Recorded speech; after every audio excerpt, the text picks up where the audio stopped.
brings you the trending business news of the week as reported on Footprints Africa. I'm Chamaka J. Uwadoka.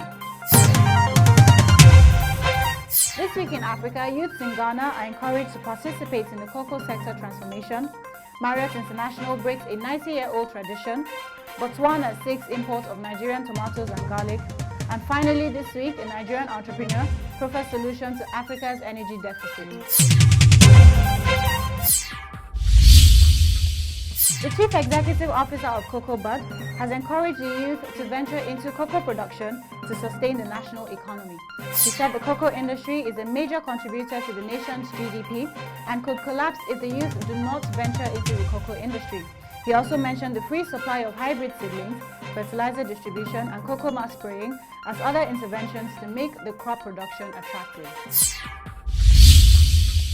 A new study by the International Road Transport Organization claims that African countries implementing the TIR Convention can reduce the cost of trade in Southern and Eastern Africa, thus saving billions of dollars and increasing the GDP in some African countries. The report unequivocally concludes that the TIR system is the most cost-effective transit-borne method and could be deployed on all trade corridors in Africa.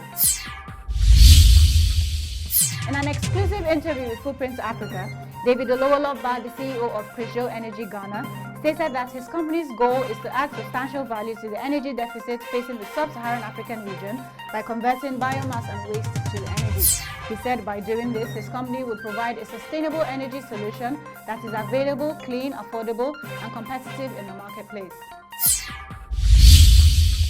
In other news, the governments of Seychelles and the Republic of Finland further deepened their bilateral relationship with the signing of a bilateral air services agreement signed by the Minister of Foreign Affairs and Transport and the Ambassador of the Republic of Finland accredited to Seychelles. These agreements will deepen connectivity between the two countries and will also have the added benefit of increasing trade and tourism from the Scandinavian as a whole. In trade news, the Botswana High Commissioner to Nigeria has urged the Nigerian government to export agricultural produce like tomatoes, garlic and ginger to his country. He said that this would boost Nigeria's exports and equally address the issue of youth unemployment.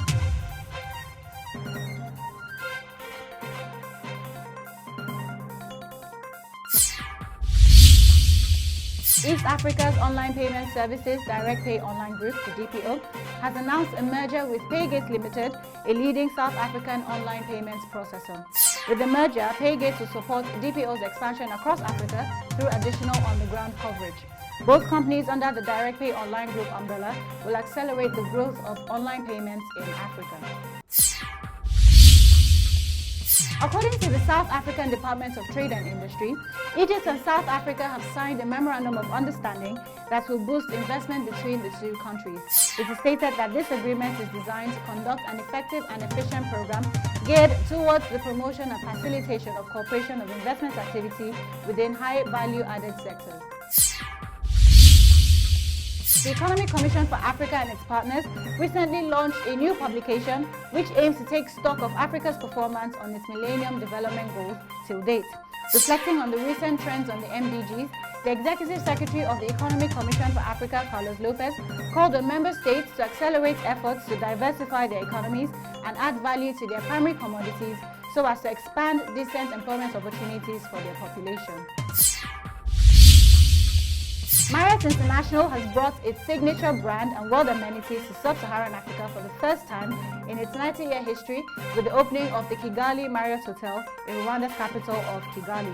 The opening of the Kigali Marriott follows Marriott International's acquisition of Starwood Hotels and Resorts in a transaction that created the world's largest hotel company, with Marriott International operating or franchising more than 5,700 properties and 1.1 million rooms in over 110 countries worldwide.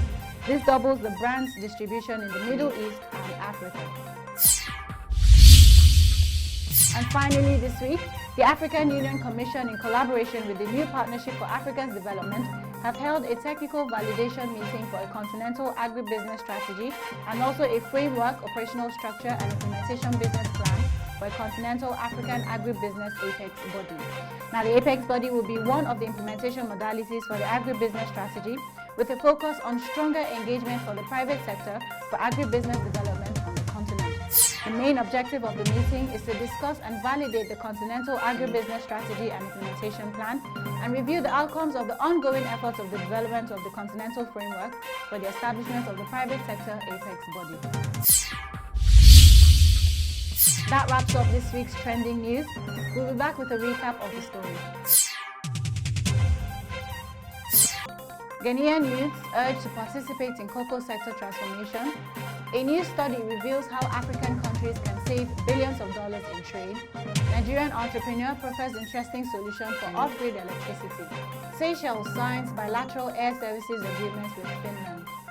Botswana seeks import of Nigerian tomatoes and garlic. Direct Pay Online merges with South Africa's Paygate. South Africa, Egypt enter into agreement to boost investment. The Economic Commission of Africa and its partners launch Africa Development Agenda Transition Report. Marriott International opens first African hotel in Rwanda. And finally, the African Union Commission and African private sector brainstorm on Continental Agribusiness Strategy and Framework for private sector apex body. For questions, comments, or to keep up with the trending business news, stay connected. Subscribe to our YouTube channel, like us on Facebook, follow us on Twitter, and connect with us on LinkedIn. This news and reports are called from Footprint Africa. For daily updates and more business news in Africa, visit www.footprintafrica.com today. Footprint Africa, business news made in Africa by Africans.